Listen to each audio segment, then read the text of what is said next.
Good morning. How you doing today? Happy Easter. He's risen. Jesus is risen. We're excited about that. I'm going to preach to you a message you probably heard on Easter at least once. I mean, one of the most cliched Easter messages, I don't know if it's a cliche, but one of the most worn or used ideas. Already, here it is. It's Friday.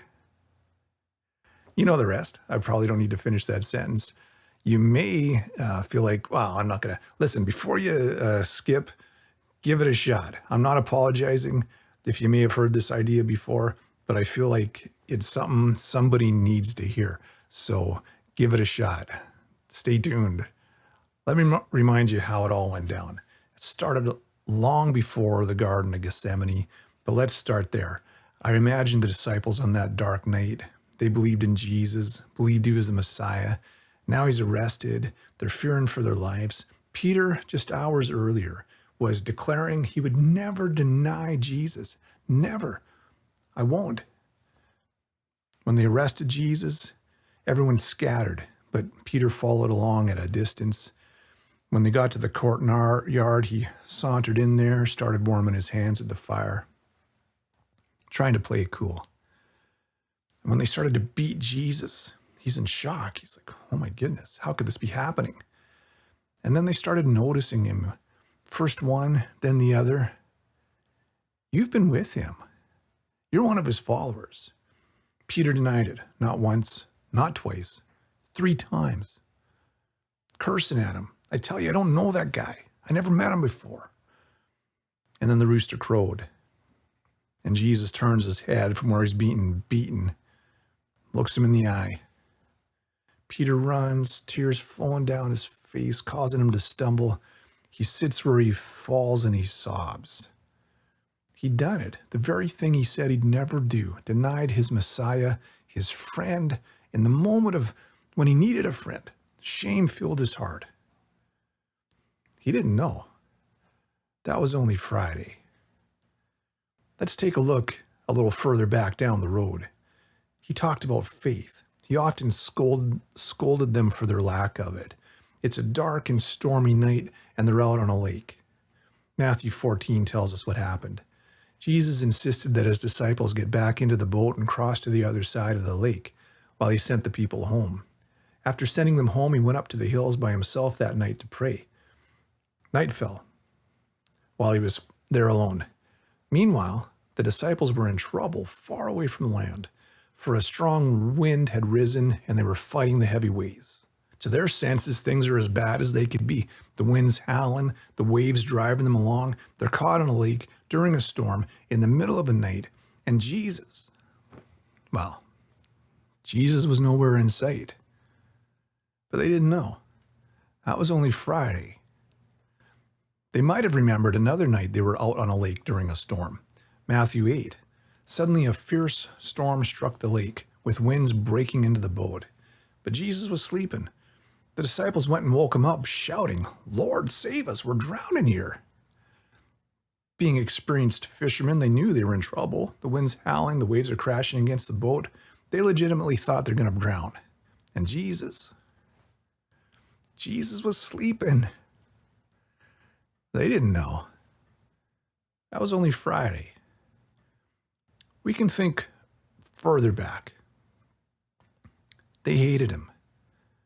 The Jew that had risen to prominence in their kingdom. They wanted to bring him down, but they couldn't find a single fault to exploit. He didn't have a single vice that they could see. He obeyed all the laws of the land. He was practically perfect in every way. They reasoned the only way they could possibly ensnare him was to bring some kind of conflict between the law of the king and the law of his God. And so they brought this proposal to the king. We all agree, mighty king, you're the greatest. Let no one bow down to anything or anyone else other than you for a period of 30 days. If so, throw him in the den of lions. King Darius liked the sound of that. I am great, aren't I? Yeah, let everyone bow down to me for the next 30 days. Make it so. And they did. And then they watched him. What's he gonna do now? And when he did exactly what they expected him to do, they howled with glee. Running to the king, they asked, "O king, didn't you say that no one could pray to you for the next 30 days? Absolutely, said the king. Daniel 6. Then they told the king, that man Daniel, one of the captives from Judah, is ignoring you and your law. He still prays to his God 3 times a day. Hearing this, the king was deeply troubled. Tried to think of a way to save Daniel, because the king and the Daniel were tight. Spent the rest of the day looking for a way to get Daniel out of his predicament. In the evening, the men went together to the king and said, Your Majesty, you know that according to the law of the Medes and Persians, that no law the king signs can be changed. So at last the king gave the order for Daniel to be arrested and thrown into the dens of lions. And they celebrated all night long. At last their adversary was undone. They'd be rid of that perfect Daniel and his getting in tight with the king. But they didn't know. That was only Friday. Reminds me of another time a political figure hated a prominent Jew. Haman rose in favor with the Persian king Xerxes, promoted to the highest place of power within the kingdom. Esther 3. All the king's officials would bow down before Haman and show him respect whenever he passed by, for so the king commanded. But Mordecai refused to bow down or show him respect. When Haman saw that Mordecai would not bow down or show him respect, he was filled with rage. He had learned of Mordecai's nationality, so he decided it wasn't enough to lay hands on Mordecai alone. Instead, he looked for a way to destroy all the Jews throughout the entire kingdom of Xerxes. And a plan was hatched. Haman would give the king 10,000 large sacks of silver if he would issue a decree to allow the Jews to be destroyed. After all, they kept to themselves. Their laws were different from everyone else's. They refused to obey the king's laws. At least that's what Haman told him. The king agreed. We don't need these people. Confirming his decision by removing his signet ring from his finger, giving it to Haman, the enemy of the Jews. The king said, the money and the people are both yours to do with as you see fit. So on April 17, the king's secretaries were summoned. A decree was written exactly as Haman dictated. All the provinces received an edict that all Jews, young and old, including women and children, must be killed, slaughtered, and annihilated on a single day, scheduled to happen on March 7th of the next year. The property of the Jews would be given to those who killed them. At the king's command, the decree went out by swift messengers, and it was also proclaimed in the fortress of Susa. Then the king and Haman sat down to drink. Some days later, Haman saw Mordecai sitting tall, unafraid, refusing to bow. It vexed him. He had succeeded in acquiring the king's permission to wipe out his entire race. Still, he refused to bow. He went home to his wife and his friends, complaining about the man that refused to cower before him, even though his entire race given over to destruction. Make a 75-foot pole, they said. Ask the king for permission to impale him on it in the morning. That made Haman really happy. He went to bed a satisfied man. But he didn't know. That was only Friday.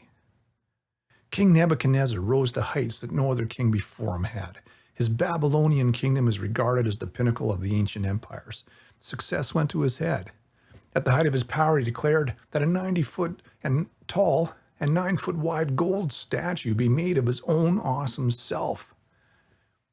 And people today complain when politicians go on an expensive vacation. Imagine that. Your prime minister, president, 90-foot tall, 9-foot wide statue of themselves. That would cause an uproar. And once the statue was set up on the plains for all to see, Nebuchadnezzar hired the best band in all of Babylon. He got them to compose a song, a tribute to his own awesome self. Then he hired a spokesman to go throughout the land, let all the people know that when they heard his awesome song, they were to bow down to his awesome statue. And if they didn't want to do that, that was okay. But they were going to be thrown immediately into the blazing furnace. No court of appeal, one and done. Bow down or die. Simple. And obviously, everyone loved not being thrown into a blazing furnace. So whenever the king's band started playing, they all bowed down to the golden statue of the king's awesome self. That is, everyone but a few Jewish lads who were highly regarded scientists in the kingdom. And the other scientists, They didn't particularly care for them, so they wasted no time in telling the king that the Jews weren't bound down to his statue when his awesome band began to play. Daniel 3. Then Nebuchadnezzar flew into a rage, and he ordered that Shadrach, Meshach, and Abednego be brought before him. When they were brought in, Nebuchadnezzar said to them, "Is it true, Shadrach, Meshach, and Abednego, that you refuse to serve my gods or worship the gold statue I've set up? I'm going to give you one more chance to bow down and worship the statue I've made when you hear the sound of the musical instruments. But if you refuse, you're going to be thrown immediately into the blazing furnace. And then what God will be able to rescue you from my power?" Shadrach, Meshach, and Abednego replied, "O Nebuchadnezzar, we don't need to defend ourselves before you. If we're thrown into the blazing furnace, the God whom we serve is able to save us. He will rescue us from your power, your majesty. But even if he doesn't, we want to be pretty clear on this point, your majesty. We will never serve your gods or worship the gold statue you've set up." Nebuchadnezzar goes ballistic. So furious was Shadrach, Meshach, and Abednego, his face became distorted with rage. He commanded the furnace be heated 7 times hotter than usual. Then he ordered some of the strongest men of his army to bind Shadrach, Meshach, and Abednego and throw them into the blazing furnace. So they tied them up and they threw them into the furnace, fully dressed in their pants, turbans, robes, and other garments. And because the king in his anger had demanded such a hot fire in the furnace, the flames killed the soldiers as they threw the 3 men in. That's got to be hot. So Shadrach, Meshach, and Abednego, securely tied, fell into the roaring flames. King didn't know. That was only Friday. The devil was roaming about the earth, the filthy vermin everywhere. He hated them, all these people. He hated the ones that worshiped him in one form or another, but he especially hated the ones that worshiped the Almighty. He hated the Lord, the one who had banished him from paradise. Least he could do is ruin his creation and the lives of these people he'd put there. And there was one man in particular that he hated, especially the man named Job. He did everything with the utmost integrity. None of his usual tricks and temptations worked on him. And then one day, an opportunity arose.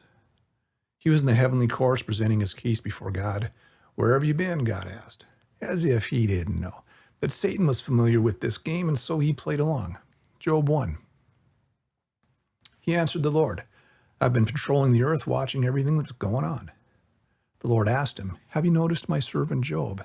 He's the finest man in all the earth. He's blameless, a man of complete integrity. He fears God and stays away from evil." "Well, of course he is. You put a wall of protection around him, his home and his property. You made him prosper in everything he does. Look at how rich he is. Reach out, take away everything he has. He will surely curse you to your face." And then God said something that truly surprised him. "All right, you may test him," the Lord said to Satan, "but do whatever you want with everything he possesses, but don't harm him physically." So he did. Took his children, his donkeys, his sheep, his camels, all his servants, all on a same day. In a single day, he left Job destitute. Job still held on to his integrity. When he was next in the courts of heaven, a familiar question came, "Where have you come from?" Followed by the familiar reply, "Patrolling the earth, watching everything that's going on." Job 2. Then the Lord asked Satan, "Have you noticed my servant Job? Finest man in all the earth. He's blameless, a man of complete integrity. He fears God, stays away from evil, and has maintained his integrity even though you urged me to harm him without cause." Satan replied, "Skin for skin. A man will give up everything he has to save his life, reach out and take away his health, and he'll surely curse you to your face." "All right, do with him as you please," the Lord said, "but spare his life." So he left the Lord's presence and struck Job with terrible boils from head to foot. And as Job sat in agony and pain, he stirred up his wife. His wife came to him and said, "Are you still trying to maintain your integrity? Curse God and die. He's abandoned you, Give it up already. And then for good measure, he sent over 3 religious friends. Your children must have sinned. So their punishment was well deserved, they told him. Listen, God is doubtless punishing you far less than you deserve, they said. You must have some sin. This is your fault. If only you would prepare your heart and lift your hands to him in prayer. Get rid of your sins and leave all iniquity behind you. Satan couldn't help but chuckle with glee. Yes, keep on giving him advice, boys. He'll curse God yet. He'll turn away from God and from all you righteous people. Yes, he will. He will be mine. Satan sat back to watch, certain he'd won this time. But he didn't know. That was only Friday. Thousands of years later, God would bamboozle him again. He had the Son of God right where he wanted him. He had him beaten. He made his followers run in fear, made them deny he knew him. That one was delicious. Then he had him killed in the most agonizing way possible. He'd won this time. He was sure of it. And yet, after all the thousands of years of evidence to the contrary, he still didn't know. It was only Friday. 3 days later, Jesus was risen triumphant over the gate. He had the keys of hell. He robbed him of everything. When his disciples were caught in a storm on a lake in the middle of the night, Jesus came walking on the water.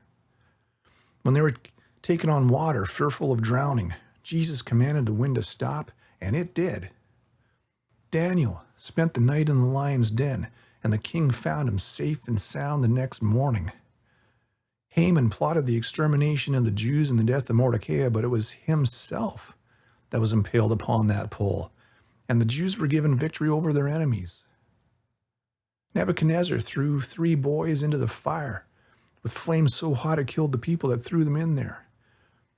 But it was 4 that he saw walking around in there unharmed.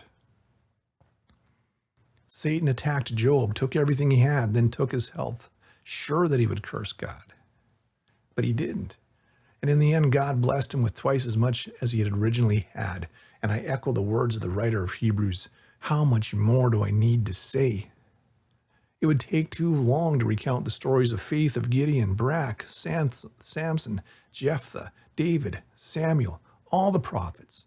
By faith, these people overthrew kingdoms, ruled with justice, received what God had promised them. They shut the mouths of lions. They quenched the flames of fire, escaped death by the edge of the sword. Their weakness was turned to strength. They became strong in battle and put whole armies to flight. Women received their loved ones back from death. 2 things I want to say today. 1, God has always looked after his people. He has always looked after his people. And 2, maybe it's about time for some displays of God's mighty hand again in our days. When you look at your life, remember that Satan has been trying to destroy God's people, the Bible, the faith, people that believe in Jesus for centuries. But God has always looked after his people. Things may look bad from time to time, but remember, it's only Friday. God's going to look after you. I don't know what's going on in your life, but I want you to know that God has always looked after his people. Maybe you're out in a lake, in a boat, in the middle of the night, in a storm. Jesus is going to come walking to you on the water. You're in a place of terror. Hungry lions are surrounding you, and Jesus is going to shut their mouths. You're being thrown into the fire. Jesus is coming in right beside you to make sure the flames don't burn you. Whatever's happening in your life, God is on your side. God is going to take care of you. And I don't want to say this is prophecy or anything. I'm just going to say maybe if we're bold and full of faith and hold on to Jesus, we'll see something awesome happen again in our day. Hebrews 12.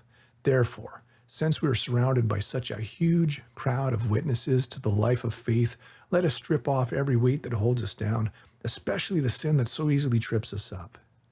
And let us run with endurance the race that God has placed before us. We do this by keeping our eyes on Jesus, the champion who initiates and perfects our faith. Because of the joy awaiting him, he endured the cross, despising its shame. And now he's seated in the place of honor beside God's throne. It's only Friday. Sunday's a coming. God bless you. Have an awesome day.